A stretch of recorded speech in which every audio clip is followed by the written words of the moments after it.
My near-death experience followed a lengthy and difficult operation.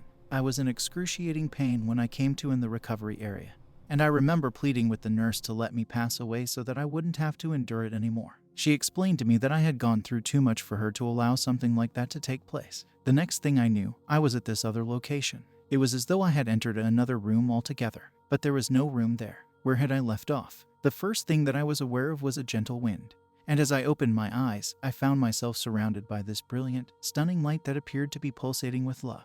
This love engulfed me and filled every pore and crevice of my body. I was standing, but I didn't see or feel any platform or earth below me. It seemed as if I were standing in the middle of space surrounded by dazzlingly brilliant lights. Even though this light was stronger than the sun, it did not cause my eyes any discomfort. The wind was blowing through the enormous temple that was in front of me, and the golden sashes that were hanging within were flowing back and forth. The temple was constructed using stone columns that held enormous timber rafters overhead, and the curtains were hung such that they covered the rafters. These drapes would sway back and forth in response to the air that was blowing in my face. It was clear to me that the curtains were fashioned out of very thin and flat chunks of gold.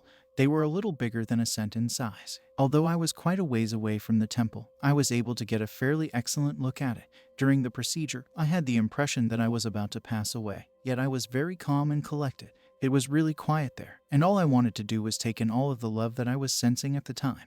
There were no recollections of the people I cared about, no worries about what was going to take place to me, and no anxiety about what the future could bring. I was totally there at that very instant. I believe that if I had stayed there for the rest of my life, I would not have needed anything else. There are no words in the English language that can adequately convey the sensations, emotions, or location that I was in at the time. One may compare it to paradise, but there was so much more to it. Imagine all that this planet has to offer that is wonderful, and then magnify it by 1,000,000,000. After a time, I got the impulse to go through the drapes that were flowing and go into the temple. Unfortunately, my body refused to move in the desired direction. I had no choice but to remain there. I also observed a window that was located on the temple's side. Almost quickly, I was permitted to have a peek inside the shrine. I saw a large wooden crate. I can still recall asking myself, what on earth is that? Where is my tomb? What is the covenant? The covenant, which I had been very familiar with via my study of the Bible. This box was stunning and had a design made out of gold all around it. After then, I became aware of an exceedingly brilliant ball of light approaching me from the direction of my right. I had no doubt in my mind that this was Jesus. This light is much more brilliant than the others that are all around me. I am able to see out the sparkling stars even more clearly now as they light around this ball. As it draws closer, I can make out the silhouette of Jesus, but all I can make out is his face. A charcoal sketch of his face emerges in front of me. It is a silhouette against the background of all the whiteness and brightness around it.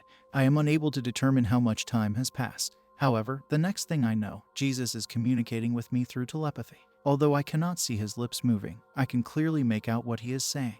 He tells you that it is not yet your time. You are required to return. There is no need to worry about anything at all. Just tell them about me, would you? Absolutely not. I have no desire to go. I have a debate that I want to have with him, with God, but I am aware that it is useless. I make an effort to glance below. I am aware of what is taking place, and before I am taken away, I would like to view my body. Jesus has given me more sight and the ability to move my head again.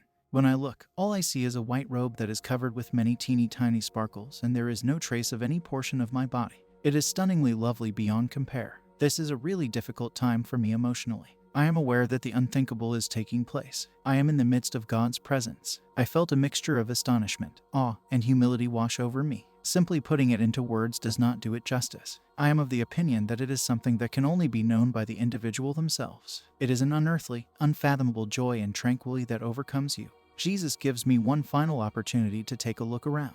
I am aware that he is going to send me back immediately. He brought back memories of my loved ones and reminded me of everyone I would be separated from if I did not come back. As soon as I start considering them, memories from throughout my life begin to make their way back into my head. In a moment, I am transported back to my body and the recovery area where I was before. The discomfort has subsided, and I am now able to recall what had just taken place. It seems as though one is present in the world but not a part of it. It is a weird moment, but it won't last long.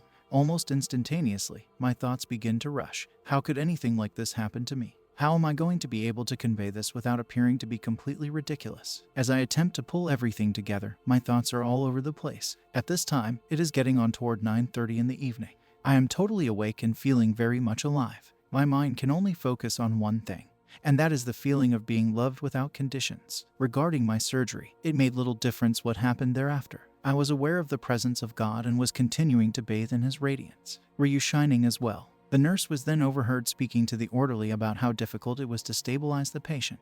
Let's get her into a room, shall we? It got quite difficult to readjust to life in this environment. Discussing your encounter with Jesus at dinner is not the conventional topic of discussion. Despite the fact that I wanted to shout my news from the rooftops, I felt like I was being pulled down again by life with each passing day. I had complete certainty that it took place, and I am certain that I was in the presence of God when it did. However, I was unable to find the appropriate words to communicate this great event at the appropriate moment. It reached a point where it was virtually impossible to deal with. I was unable to escape this encounter that took place beyond the clouds.